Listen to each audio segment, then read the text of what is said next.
मी अनेक विद्यार्थी बघतो नेहा, पर्टिक्युलरली नीट प्रिपेअर करणारे, जेवलं की झोप लागते म्हणून ते रात्री अपरात्री जेवतात किंवा जेवतच नाहीत, स्किप करतात, उपवास धरतात किंवा त्यापेक्षाही पुरेशी झोप घेत नाहीत. तर नेमकं स्वतःचं ह्या काळामध्ये, ह्या 4 महिन्यामध्ये स्वतःचं शारीरिक आणि मानसिक आरोग्य जपणं, पुरेशी झोप घेणं, ह्या सगळ्या गोष्टीकडे कसं बघितलं पाहिजे? आता तुमची अभ्यासासोबत तुमची हेल्थ पण खूप जास्त इम्पॉर्टंट आहे. सपोज तुम्ही 1 तास कमी अभ्यास करा, पण तुमची जी झोप आहे, तुमचं जेवण आहे, हे सगळ्याला प्रॉपर वेळ द्या.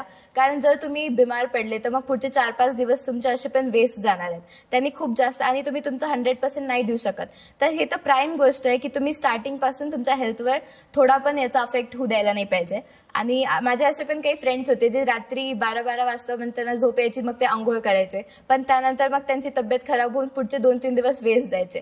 तर असं काही नेचरचा म्हणजे रात्री जेवणं, रात्री काही असं करणं, हे काही आता करायची गरज नाही. कारण हेल्थ पण अभ्यास एवढीच इम्पॉर्टंट आहे. लास्टच्या टाइमला तुम्हाला काही झालं, तुम्ही तुमचं 100% नाही देऊ शकले, तर यात पूर्ण 2 वर्षाचं म्हणजे तुम्ही रिस्कवर आणत आहे तुमची जी पण हे आहे, तुम्ही जे पण प्रिपेअर केलंय.